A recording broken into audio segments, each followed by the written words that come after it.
Got a couple questions from the presentations. Yeah, I think this is for you, Murray, but I would be interested to hear Aluya's take on this as well. So, there's an argument that sustainability can only really be driven by a reduction in overall consumption of materials. What does this,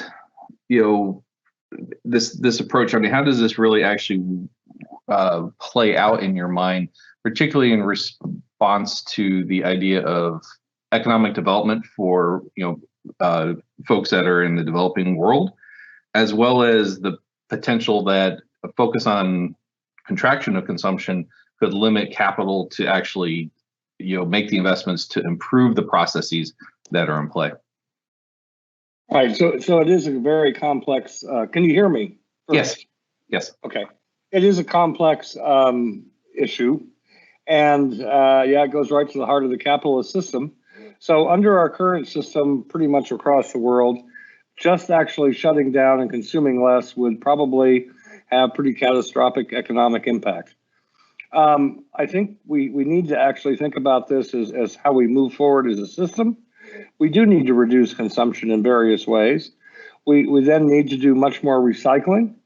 And all these things go together, and it's probably not possible or not wise to do an immediate step change because it'll have unforeseen circumstances. But we need to put government policies in place to start us down those paths. Does that make sense? Yep.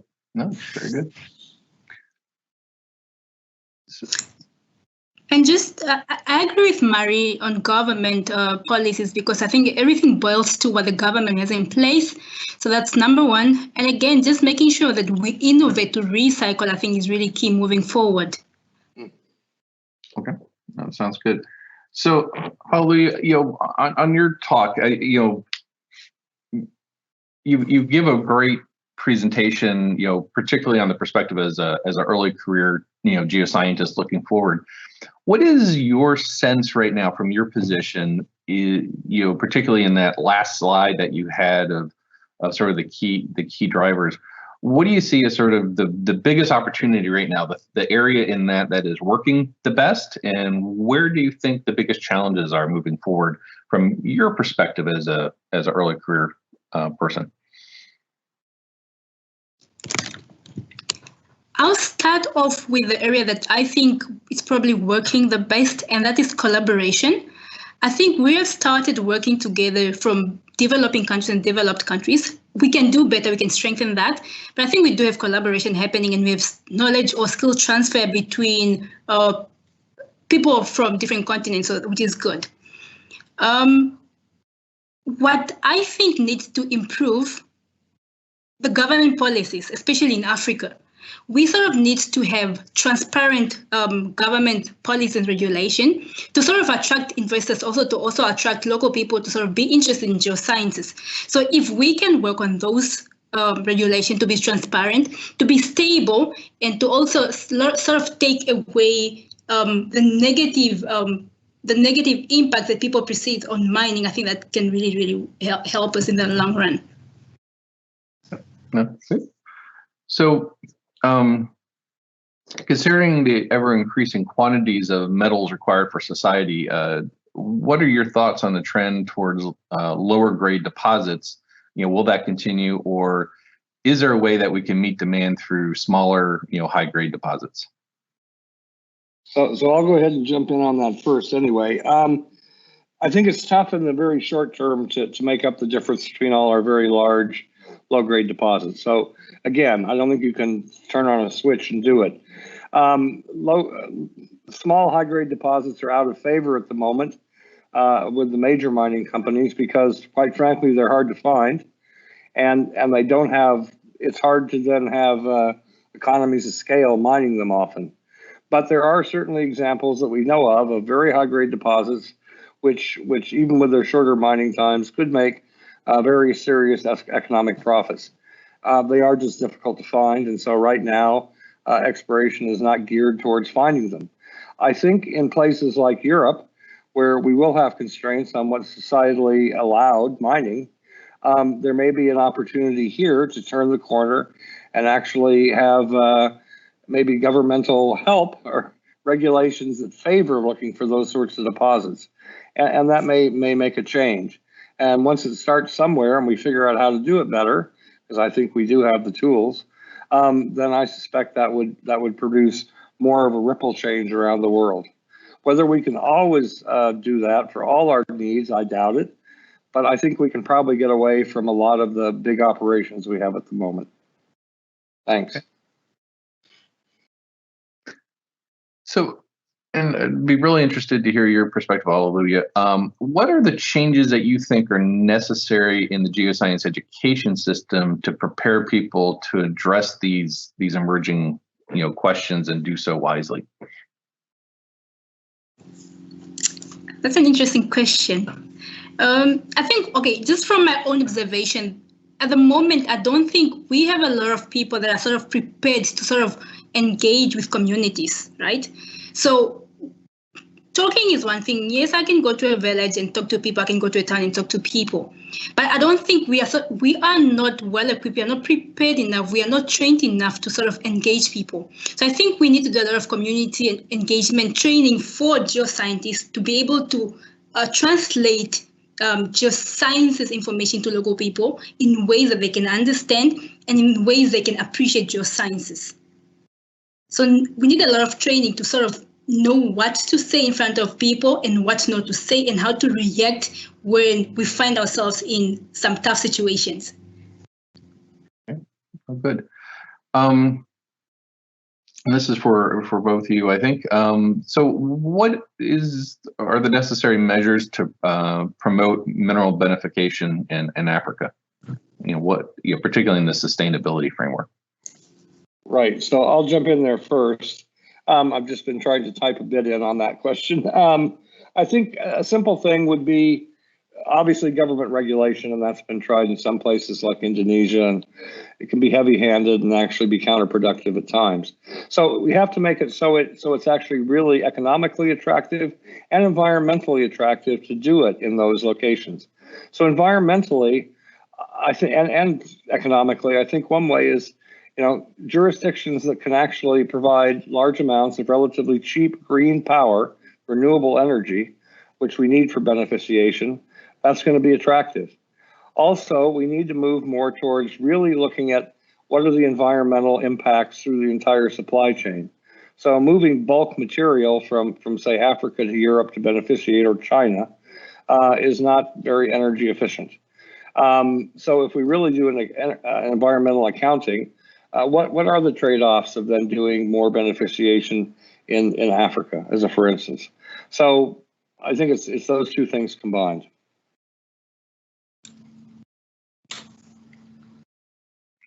Did you have any comments on that, Hallelujah? No, thanks. I think Mary said it all. So do you think that there can be a uniform policy to make decisions regarding exploration and management of Earth resources? Can there be a harmonization, I guess, is the real key thing, within the laws and expectations on mineral exploration and development? Hallelujah, why don't you take that first and then I'll try. That's an interesting question because one of the recommendations, Did we lose her? No, there was just some noise happening outside, so I had to mute myself. Sorry for that. Now, I was saying, that's a great question, interesting in the sense that one of the recommendations from the Restore Summer School was actually to sort of, how about we come up with a uniform policy in terms of mining and exploration? So I don't have an opinion on that yet. So it'll be interesting to listen to Murray talk about this and hear his opinion on what he thinks about having a global uniform policy in terms of mineral extraction. Right, so this is Murray. I think it'd be great if we did, but I don't think we're going to. Boy, there's an awful lot of things around the world we don't agree on. At the same time, again, coming back to green accounting or more environmental accounting, taking into account what we're doing with the climate, I think that's probably a way to move it in the right direction. So if more countries actually started to do that sort of accounting, and if consumers around the world started demanding it, then I think that would get us closer to do that. Not sure if that's very satisfactory, but anyway. So I mean, I think building on your response there, Murray, do you think that it's necessary then to build up an ethic issue related to earth material extraction, given the assumption that developed nations will probably have stronger environmental laws related to mineral development than necessarily the developing countries? So I'd break those in two pieces. Do I think it's necessary to include an ethics dimension in earth materials extraction? Absolutely. Yeah, we need to think about the ethics. And that's a very complex question itself, right? Because that's partially societally based too, culturally based. But yes, we do. Now, in terms of the difference between the developed and the developing countries in terms of their regulations, especially environmental, actually having worked in a number of developing countries, some of them have environmental regulations that really are based on the very best in the developed world. So it's not necessarily the case that, you go to country X and then another country Y, and because they're at different states of development, they have really different environmental statutes. That may not be true. But I think you do have to look realistically at how countries are operating.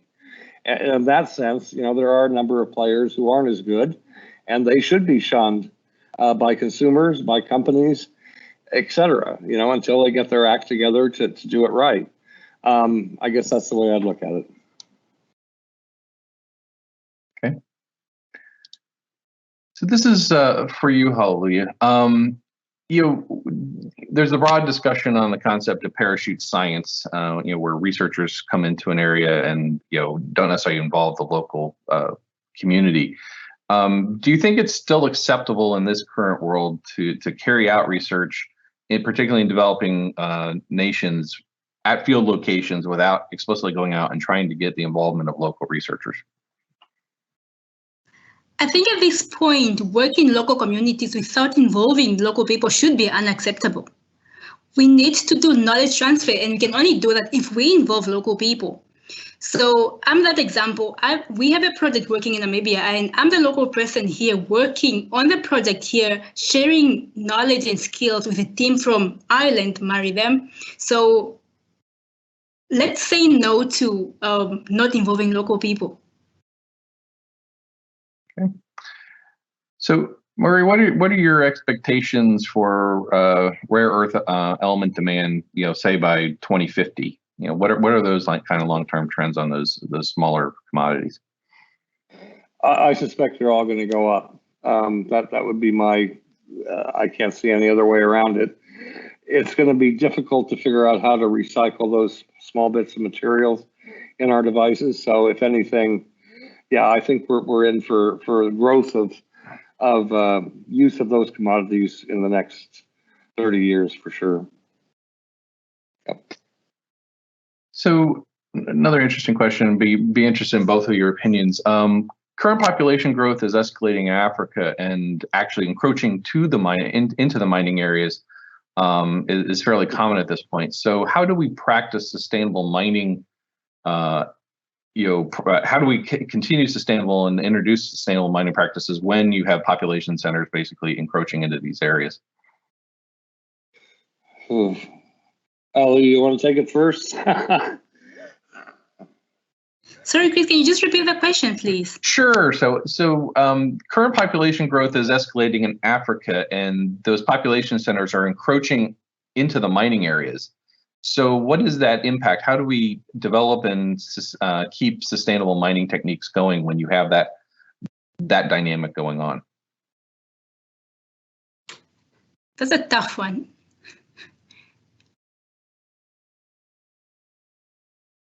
Interesting question, though. I'll just jump in. It is a tough question, and there is no easy answer. I mean, the best answer is to have enough geologic knowledge to know where you need to keep, people off of, so that something can be done in the best environmental and societal way. But I've been involved in a number of projects where that hasn't happened for all sorts of reasons. Not necessarily bad, just, it takes a long time to figure things out. This is where you really need to work with your local community. And as the community changes, which it often does because people come into an area where something's been discovered, and it's not simple. And it's not simple in multiple ways because often the people come in are culturally different from the people who are there, and that can cause other issues as well. So this is just where we have to become much, much better at dealing with people in our business. Just to add to what Murray said, I do agree with him on dealing with people and community engagement. And I think really it comes to the core of how do we communicate to people? What do we say to them? What we sort of need to understand what is important to these people, to us as local people. And we need to sort of break down geosciences in ways that people understand. Instead of talking about complex terms, talk about the water you are drinking, the materials you're using to build your houses, the medicine you are. So we need to sort of break down these things to these people in ways that they can, and local people in ways they can understand. And only then they can be acceptable of the changes around them. If we don't do that, it's not going to happen. So we need to make sure that we become simpler, but still getting the correct points across. Yep, agreed. So this is another one to be really interesting here, both your perspectives. Our schools do not focus on the benefits of mining and the use of the products. Until we familiarize the public to the current responsible attitudes in the mining industry and bring this into the schools, we'll always be playing catch up and being defensive. What are your thoughts on this? Is there a logical solution to sort of break that long-term communication barrier? Al, you go first, and then I'll go.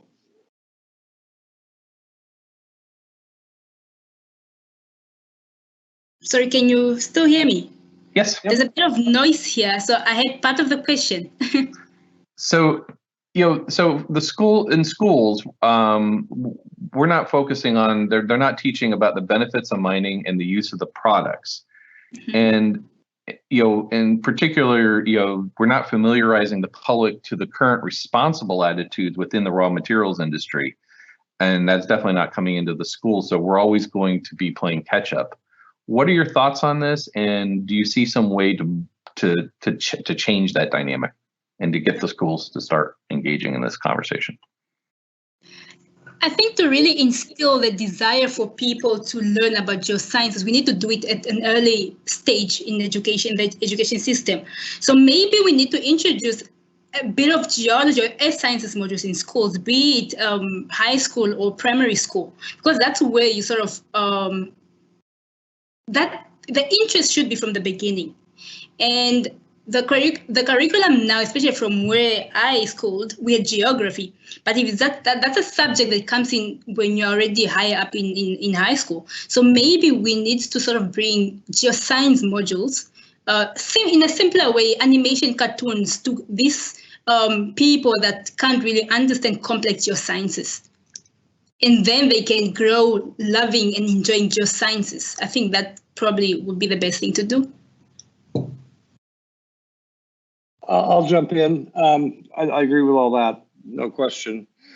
To me, again, this is a difficult question, not an easy one, but it's a very fundamental one.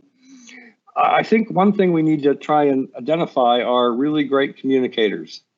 So, for instance, a lot of people have really understood the biodiversity crisis because of David Attenborough and his spectacular filming, with BBC and all those shows that have been shown around the world. When I was growing up, many people became interested in astronomy because of Carl Sagan. And more recently, Greta Thunberg has, single-handedly helped revolutionize the way the world thinks about climate. So we need to help, identify someone in the developing or the developed world who has the voice to actually, voice some of this. And we haven't found that person yet. But I'm sure she or he is out there somewhere. So Another question is, illegal or informal mining has had a lot of adverse impacts on the environment. What do you think the best approaches are to be able to better establish sustainable mining practices within these kinds of environments, since it's not going away? No, it's not going away, and it has an important role to play economically in many communities, many countries. So I guess the main thing is to try and get at least minimum regulation so that people don't harm themselves. I was in Myanmar not too long ago at some artisanal mining sites with women actually, washing their hands all day in mercury, getting the gold out from the pans. And obviously that's incredibly bad.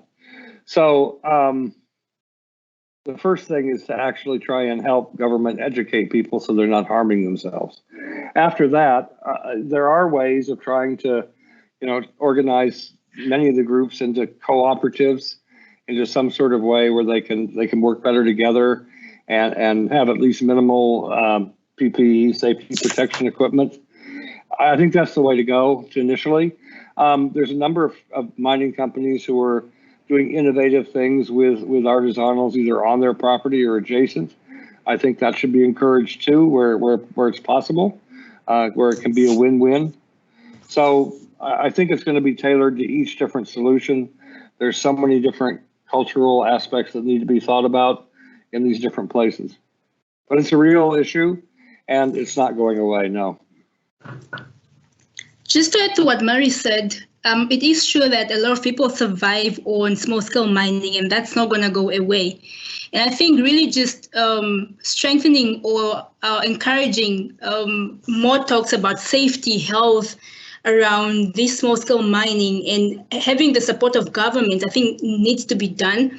And we also need to just make sure that we have policies and regulation that sort of protect this small-scale mining, because you also don't want it to be, you want to have them protected and to make sure that they work safely and yeah.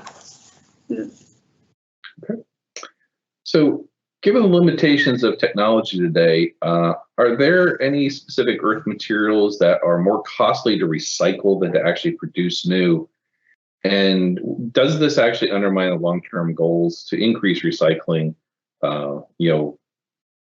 with this kind of, if you have that kind of economic imbalance? So I'll jump in first on this. Yeah, there's a number of materials where it's cheaper to produce them new than it is to recycle. A large chunk of the technology metals at this point. So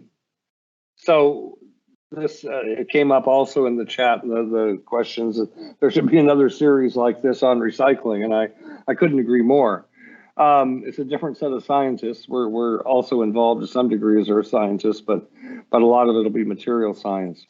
That is a field of knowledge and of research that we really do need to think about, and it needs to be thought about early. It's really in the design of products where you need to think about the recycling, not by the time they're being thrown in the landfill.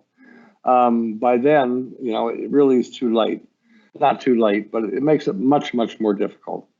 So we need to really rethink how we design things so we can take them apart, essentially.